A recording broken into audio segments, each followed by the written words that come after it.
좀 앞으로 나와 주시죠. 이거 세워주세요. 답변 못 하시는 부분이 혹시 있으면은 우리 김영관 기조관께서도 보충 답변 여쭤볼 수 있으니까 준비 좀 해주십시오. 마이크가. 네, 시작하겠습니다. 마이크 켜졌네. 네. 경인방송 올해 초에 제어가 통과했죠? 예. 네. 주주 구성을 좀 보겠습니다. 지금 잘 봐주세요. 지금 이 상태로 그 제어가 받은 거 맞죠? 서울 미래포럼, 서울 앵커호텔, 민천기 맞습니까? 잘 예, 안 보이시나요? 그렇게 알고 있습니다. 네. 예. 자, 다음 볼게요. 여기서 이제 서울 미래포럼하고 서울 앵커호텔 이 두 법인이 사실상 조동성 회장의 가족 회사들이죠. 그래서 조동성 씨의 주주로 그렇게 파악하고 계시는 거죠? 주식으로? 모르시나요? 아마 그랬던 것 같습니다. 예. 김영관 국장님은 알고 계신가요? 이 내용을? 그 당시 방송정책국장이셨죠? 이번 제어가 잠깐 좀 세워주시죠. 네. 아니 두 분 중에서 그 경인방송 제어가 과정에 대해서 알고 계신 분이 누구세요? 예, 제가 사실 다 아셔야 되는 거예요, 두 분은. 예, 제가 당시 담당 국장이었습니다. 그러면은 조성은 처장님 들어가시고요. 김 국장님 나와주십시오. 이 처장님 감사 뭐 이런 것뿐만 아니라 이런 거 다 아셔야 되는 거예요, 원래. 사무처장은.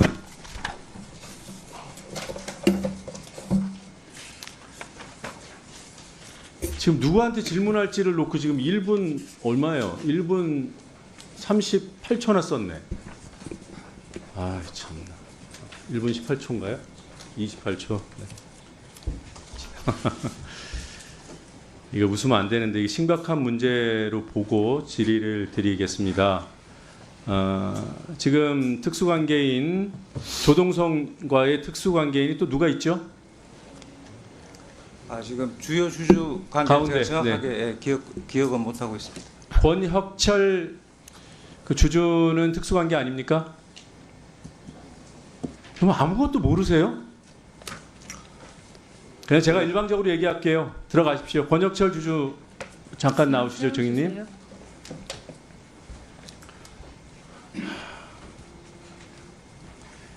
네, 오래 기다리셨습니다. 네, 감사하고요. 나와주셔서. 지금 조동성 회장하고 지분 다툼을 하고 계신 거죠? 네, 그렇습니다. 네, 조금 전에 보여드린 이 지분표에서 지금 권혁철 증인이 보유하고 있는 지분이 약 1.5% 정도 맞습니까? 예, 다음 PPT 보여주세요. 권혁철 증인은 조동성 회장하고 특수관계 맞습니까? 특수관계는 아닙니다. 경인방송을 처음 인수할 때 대표셨죠? 네. 그럼 특수관계 맞죠? 거기에 대한 이 관점에 따라서 시비가 있습니다. 네, 그리고 이게 2022년과 2023년에 조동성 측, 지금 조정환, 조동성 회장의 아들과 체결한 별도의 합의서예요. 기억하십니까? 네, 알고 있습니다. 네. 여기 보면 조동성 회장 측이 3억 원을 가져가면 권혁철 대표 측이 3억 원 가까이 가져간다는 내용으로 되어 있습니다. 맞습니까? 네, 그렇습니다. 여기 합의서에 나오는 강모 씨는 권혁철 주주의 배우자 되시고요. 네, 그렇습니다. 어느 회사가, 어느 방송사가 주주의 보수나 이런 거를 이사회에서 결정하지 않고 이렇게 사인 간의 합의로 하나요? 하여튼 이 합의를 한 적이 있어요. 네, 그리고 그 옆에 있는 오른쪽에 있는 것도 보면 이슈 1 부분 한번 보십시오. 2022년 해법은 인센티브로 순이익의 30%를 권혁철 대표에게 지급. 이것도 합의한 바가 맞아요? 네, 그렇습니다. 그런데 왜 특수관계가 아니에요? 완벽한 특수관계죠. 다음 보겠습니다. 그래서 지금 조동성의 지분에다가 권혁철 주주의 지분을 합치면 39.55%가 됩니다. 네, 그렇죠? 그렇습니다. 네. 김태규 대행님, 예. 특수관계인 합산 지분이 40%가 넘으면 안 되죠. 방송사는 지상파 방송사 40%. 네 40%가 예, 넘으면 안 그런가 됩니다. 봅니다. 예, 예. 네 예, 맞습니다. 다음 PPT 보겠습니다. 예. 그런데 지금 권혁철 증인 위에에 한 명의 특수관계인이 더 있는 것 같아요. 권영만 씨 아시죠? 네, 그렇습니다. 지금 보고 계신 이 주주간 투가 합의서는 이른바 이면 합의서로 불리는 방통위가 이 존재를 지난해 12월에 알게 된 그 합의서입니다. 경인방송 인수 전에 조동성 씨 등등과 함께 체결했던 합의서 맞습니까? 네, 그렇습니다. 여기 보면 지금 별표 2라고 돼 있는 곳에 지금 주주 간의 지분 관계가 있습니다. 여기에 권혁철 가로 열고 권영만 1.46%가 적혀 있어요. 네, 이때 지분 관계에서 권혁철 증인의 1.5%는 이 표에는 안 나와 있죠. 네. 1.46%는 권혁철 증인 겁니까? 권영만 주주 겁니까? 권영만 겁니다. 네. 근데 왜 가로를 쳐놨죠? 제가 인수하기로 돼 있던 주식을 제가 하게 되면 방송법 위반이 되니까 네. 권영만으로 하여금 인수 예. 들어간 겁니다. 그래서 권영만은 권혁철 씨와 그런 식으로 얽혀 있는 특수관계인으로 볼 수 있다는 거예요. 법적으로는 특수관계인은 아닙니다. 그것이. 다음 보겠습니다. 여기까지만 일단 짚겠습니다. 그래서 조동성, 권혁철, 권영만 지분 총합이 41.12%인데 이 부분이 지금 말씀대로 법적으로 다툼이 있는 거예요. 네, 그렇습니다. 맞습니까? 네. 근데 이 관계를 방통위가 이미 다 알고 있죠. 그 당시에는 몰랐을 것 같아요. 아니 올해 제어가 네, 네. 지금은 알고 있는 걸로 알고 있습니다. 심사된 이 내용을 고스란히 다 알고 있는 거죠. 네, 네, 그렇습니다. 주간 소송전도 알고 있는 거고. 네. 다음 거 보겠습니다. 이건 여기까지만 하고 끝내겠습니다.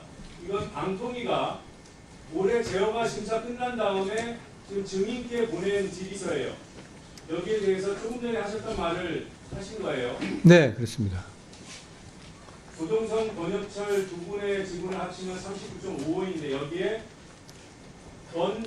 권영만 1.42%를 더하면 방송법 위반이 되기에 주식인수를 포기했다 이런 얘기가 나오는 거죠. 네. 조금 더 기다리셔야 될 것 같아요. 지금 질의 시간이 부족해서. 네, 알겠습니다. 이어가겠습니다. 네. 아니, 허락을 해주시면 조금 더 이어가고 제가 추가 질의 안 하고 권혁철 네, 그렇게 하십시오. 근데 추가 질의 못 드립니다.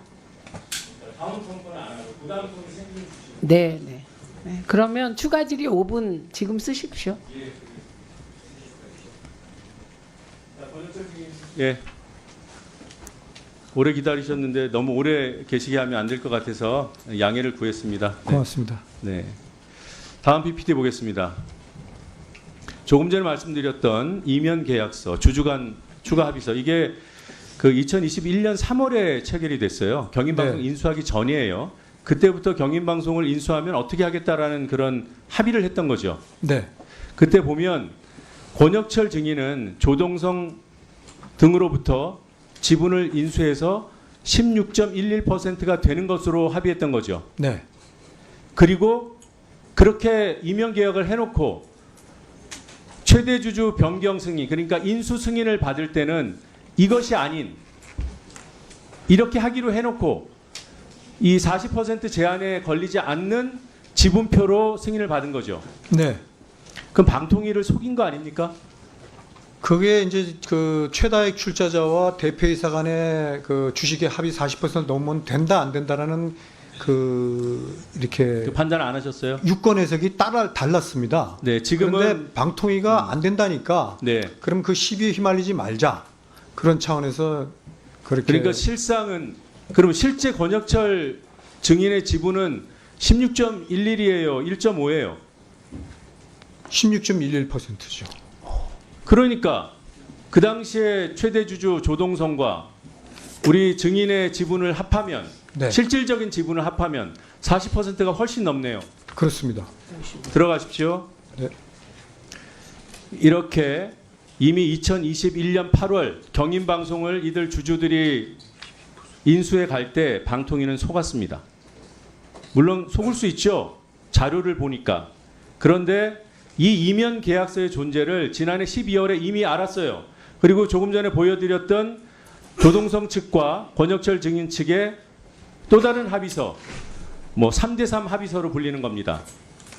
돈을 어떻게 받고 이익을 어떻게 나누고 이런 관계임을 방통위가 이미 다 파악하고도 올해 초에 제어가 내줬어요.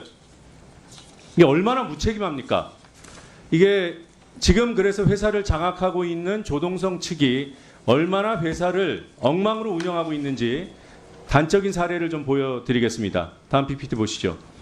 이게 6,600만 원을 모 연구원에 주고 보고서 2개를 받는 용역입니다.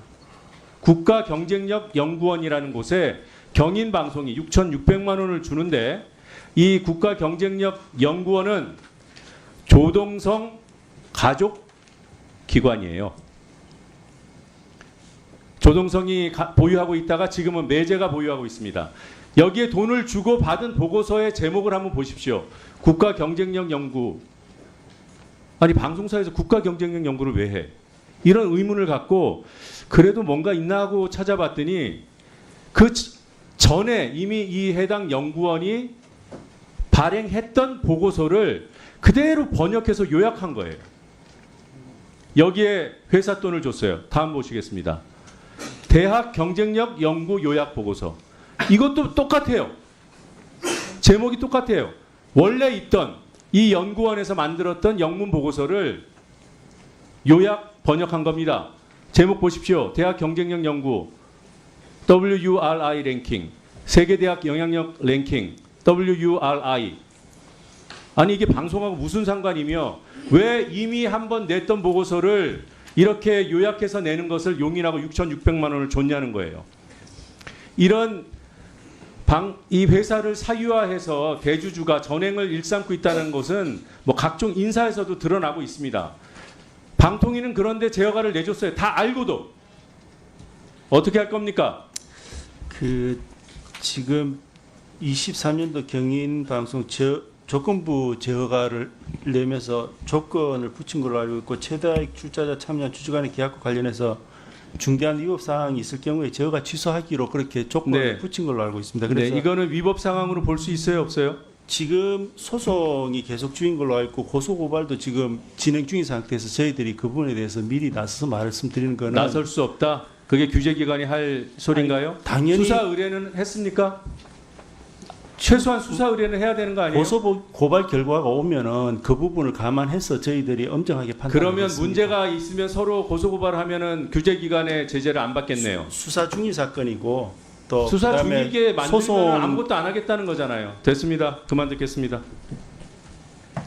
그러면 권혁철 증인은 이석해도 되겠습니까? 예, 권혁철 증인께서는 이석하셔도 좋습니다. 수고하셨습니다. 박정훈 의원님.